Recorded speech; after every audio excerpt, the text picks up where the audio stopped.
d'intervention. D'ailleurs, tout l'a fait tout au long de ce duel. Là également, je l'ai trouvé en donneur de leçons sur deux aspects sur lesquels je voulais vraiment que vous donniez deux ou trois minutes qu'on puisse évoquer, sur les histoires de la dotation des fonds de la décentralisation, sur lequel effectivement il nous a pris à peu près 15 minutes d'intervention à l'Assemblée nationale, en donnant là également des leçons au ministre de la République pour pouvoir dire effectivement que le critère n'avait pas été respecté, alors qu'effectivement il ne comprenait pas grand-chose de ce qui peut se passer là. Ça, c'est la première chose. La deuxième chose également, il y avait un sujet qui me tient à cœur, et il a souligné tout à l'heure. Il a écrit au président de la République pour lui parler de la forêt des Bois, pour dire effectivement, en tant que leader maximum, cette forêt-là n'était que vouée à être classée en parc. La question que je voulais lui poser, est-ce que Cabral Libye, avant de faire ce genre d'intervention, est-ce qu'il a au moins le contexte d'un certain nombre de sujets sur lesquels il se prononce? Parce que dans le cas effectivement de la forêt des Bois, je ne suis pas sûr qu'il connaît le passé. Je ne suis pas sûr qu'il connaît des dangers. Mais il peut également se permettre de crier au président de la République en disant, même s'il y a une communauté qui a la peine, même s'il y a une communauté qui est en déshérence, depuis un peu condamnée à la déshérence depuis 60 ans, je peux me permettre, parce qu'il va être le leader de demain, d'écrire au président de la République pour pouvoir dire cette histoire-là, vous le classez au gré des gens. Je peux répondre? 2 minutes, s'il vous plaît. Oh, je ne sais pas si ça suffira. Parce que moi-même, j'aurais envie de relancer. D'abord sur la dotation, mais je vais aller très vite. Sur la dotation générale de la décentralisation.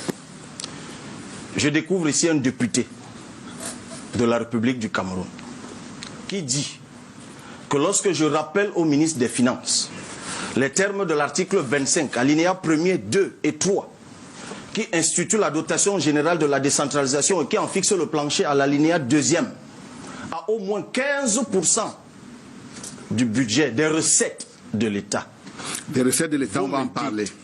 Vous me dites, et lorsque je prends la peine de l'édifier, en lui disant, voici les recettes de l'État, je prends même la peine, je ne suis pas sûr qu'il l'ait prise, d'aller dans les textes qui nous ont été donnés, de déceler d'ailleurs des ambiguïtés, voire des mensonges. Parce que d'un côté, on annonce la dotation générale de la décentralisation à 18%, et puis plus tard, on parle maintenant de la part allouée à la décentralisation dans tout le budget. C'est deux choses bien différentes. Parce que l'alinéa premier parle de dotation générale au titre du financement partiel de la décentralisation. Je découvre aujourd'hui que lorsque je rappelle à un ministre de la République et que je suis dans mon droit, dans mon métier, dans mon rôle, ce pourquoi moi j'ai été élu, c'est un autre député, bon sang, qui estime que ça ne sert à rien. Tout est dit. On comprend maintenant d'où ça part. Mais quand je connais la commune de Yingui, votre commune, et Dieu sait comment vous avez fait pour que quelqu'un que vous connaissez soit maire. Je sais comment on arrive à la commune de Yingui parce que moi j'y suis allé. Allez-y, Cabral, allez-y. Quand on sait dans quelle situation ça se trouve, oui, et que vous aujourd'hui, vous cautionnez le fait qu'on ne puisse pas aider cette commune, qui est d'ailleurs de votre parti, je vous dis bravo, vous êtes un député à part. Maintenant sur la forêt des Bois, là encore, je ne vous comprends absolument pas. Il y a vraiment quelque chose qui ne tourne pas rond chez vous. oui. On nous annonce qu'on veut transformer la forêt des Bois, 65 000 hectares, en UFA. 130, pour être plus précis. Ok, en UFA. Et j'écris au président de la République, je lui demande de surseoir. C'est ce que j'ai dit au président de la République. Pour la raison que... Sur quel fondement? Mandaté par qui? Je croyais que j'étais en train de répondre à une question. Allez-y. Mais lorsqu'un député demande à un autre mandaté par qui? Attention, ressaisissez-vous. Donc, mandaté par le peuple camerounais, notamment celui de Yingui. Et je dis au président de la République, monsieur le président de la République, d'aménagement, parce que nous savons comment les forêts sont gérées. Le poste forestier seulement de Yingui, il est dans quel état? Un état désastreux. Donc le pauvre fonctionnaire qui est là, dans la précarité où il est, il ne pourra pas contrôler les entreprises qui vont exploiter cette forêt. Il y a un gros problème dans l'exploitation des forêts au Cameroun. L'État n'arrive pas à se donner les moyens de contrôler l'exploitation de nos forêts. Ça fait des dégâts phoniques. Et d'ailleurs, ce jour, en réalité, c'était, je crois, le 22 juin, quelque chose comme ça. Nous étions en train d'autoriser le président de la République à ratifier la convention Gourilla de 2007 à Paris, qui engagement donc que le Cameroun prenait à l'instant de protéger les gorilles qui existent dans la forêt des Baux. Et je dis au président de la République, monsieur le président, comme on a vu les autres forêts exploitées au Cameroun, les populations n'y gagneront rien. Les entreprises qui iront vont faire des dégâts comme d'habitude. Il n'y a jamais de suivi. Il faut revoir le cadrage de la forêt au Cameroun, de la gestion de la forêt au Cameroun. Une forêt aussi importante ne doit pas être elle aussi bradée. Je me serais attendu que le député d'une CAM que vous êtes prenne donc justement cela comme une opportunité pour aller organiser Yingui, la création d'une forêt communale. Quelle prétention? Ah ben, c'est pas une prétention. C'est une prétention de penser que pour pouvoir faire l'aménagement à Yingui, j'ai besoin de la parole engager des démarches pour que cette forêt devienne une forêt communale. Vous pouvez même travailler à avoir une convention pour en faire une forêt communautaire, pour que cette fois, l'exploitation profite véritablement et aux riverains et aux natifs. Au lieu de saisir cette opportunité, vous venez dire sur un plateau de télé que je dis ce que je ne sais pas. On vient de voter la loi. Oui. Il y a quelque chose d'incroyable.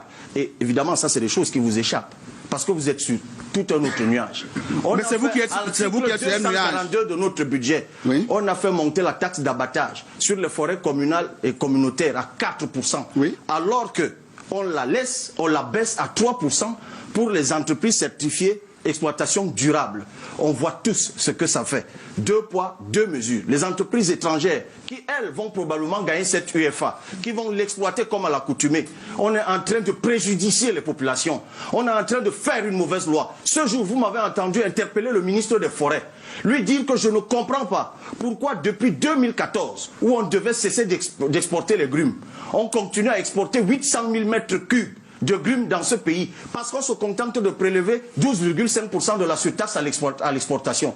Je l'ai dit à monsieur le ministre, je lui ai dit ce jour, monsieur le ministre, mais levez-vous bon sang, vous ne pouvez pas être le 3e contributeur au budget de l'État, la forêt, l'administration forestière, et avoir le budget que vous avez, avec une administration indigente. Le budget du ministère des Forêts, c'était 17 milliards. On vient de le baisser à 15,9 milliards. À côté de cela, pourtant, au mois de mai 2020, alors qu'ils ont un budget de 17 milliards, ils avaient à eux seuls apporté aux recettes de l'État 13 milliards. Je dis à monsieur le ministre, ressaisissez-vous. Avant de brader cette autre forêt, faites le plaidoyer là où vous voulez dans votre gouvernement pour que des dispositions, les réformes et les recadrages soient faits pour que l'exploitation de la forêt profite aux riverains et aux natifs. Et vous, vous venez dans ce studio. Vous me dites que je parle de ce que je ne connais pas. Mais justement, vous ne connaissez absolument rien du tout de ce dont vous parlez. Parce que lorsqu'il y a quelqu'un, un citoyen camerounais, qui dit qu'il préfère une forêt... Mais justement, c'est fait pour que vous puissiez vous énerver davantage, pour pouvoir sortir la politique qui est la vôtre. Des populations, mais écoutez-moi très bien. Rodik Tongue, faites le tour du Cameroun. S'il y a un citoyen camerounais qui me dit qu'il préfère une forêt communautaire à l'UEFA, c'est qu'effectivement c'est un Martien celui-là. Ce sont les Martiens qui le supportent. S'il y a quelqu'un dans toute la République du Cameroun qui vous dit effectivement que les forêts communales sont les mieux gérées au Cameroun, effectivement c'est le sens de ma bataille à Yingui, où effectivement les forêts communautaires et les forêts communales font l'objet de privatisation. Dans le cas de ce qui s'est passé, effectivement, quand je dis qu'il ne connaît absolument rien du sujet, il commence par l'UEFA. Effectivement, la bataille sur le massif forestier de Baux, c'est une bataille séculaire qui commence depuis 1963. Cabral Libi ne connaît pas le contexte, mais il se prononce quand même. Qui s'enchaîne également par un classement forcé à un impact d'aménagement, dans lequel on vous dit effectivement que les populations qui ont été déguerpies dans les années 60 ne peuvent pas rentrer chez eux. Moi, je suis un natif de là-bas. Le minimum d'humilité voudrait que Cabral Libi, effectivement, avant de prendre position, qu'il consulte son confrère. Vous proposez quoi? Mais effectivement, c'était le meilleur moyen, effectivement, de faire en sorte que les populations puissent repartir chez eux, parce qu'à travers l'UEFA, on avait des possibilités d'avoir un certain nombre d'infrastructures que pour le moment qui nous font défaut. Et dans le cas d'effectivement Cabral Libi, j'ai demandé au président de la République là également aussi. Mais je ne viendrai pas demander le cultus pour pouvoir savoir comment est-ce que la forêt est gérée chez moi. J'ai demandé au président de la République d'organiser une consultation populaire sanctionnée par un vote dans la localité pour pouvoir savoir effectivement ce que les populations veulent. Il ne faut pas, parce qu'on pense qu'on a un destin national, que l'on peut se permettre de dire tout et rien à la fois. Ce que vous avez dit dans le cadre de la forêt de Bois, effectivement, c'est tout et rien à la fois. Pour pouvoir terminer sur la décentralisation, les 15%, il s'est trompé, lourdement trompé, dans les calculs faisait. Aujourd'hui, la dotation sur la décentralisation est au-dessus des 15% qui sont réglementaires. On est à 18%. Je voudrais m'arrêter là-dessus. Merci. Merci pour j'ai pas la possibilité de réagir. Oui, vous allez réagir, vous allez réagir. Un peu plus tard, il sera pas là. Oui, oui, bien sûr. Nous allons prendre Alain Gisant Kanga dans quelques minutes, dans un instant, à l'instant même, pour la synthèse. Samuel Mout est encore sur le plateau. Nous allons permettre de prendre... Léonard Dombou n'a pas pu éviter Samuel Mout qui passait dans le champ de ma caméra à moi. Alors nous allons prendre Alain Gisant Kanga dans un instant. Ah, mais pendant qu'il arrive, oui, ça me permet de dire deux ou trois choses. Je crois que malheureusement, honorable Moutémo, on ne parle pas de la même chose. S'il mène une bataille, s'il mène une bataille pour la reconnaissance des droits historiques des natifs, il est absolument dans son droit. Moi, tout ce que je disais au président de la République, c'est de surseoir. Quand on dit en français, et il parlait de lexique, il n'est plus là, hélas. Quand on dit surseoir, c'est ajourner, c'est postposer, c'est-à-dire faire plus tard. Et ce que je demandais au président, c'est d'asseoir un certain nombre de préalables qui sont donc constitutifs des réformes, des recadrages, des réhabilitations, la révision du traitement de l'administration. Pourquoi il est énervé alors que je dis que plutôt que d'entrer précocement dans une UEFA pour commettre les dégâts que l'on connaît, lui il dit, mais le moins qu'on puisse dire, c'est que je crois que de nous deux qui avons écrit à son président de la République, j'ai été le plus vite écouté. Parce que quelques jours après, justement, le président de la République a signé le décret demandant de surseoir. Demandant de surseoir. Maintenant, allez savoir lequel de nous deux défend le mieux les populations de Lingué.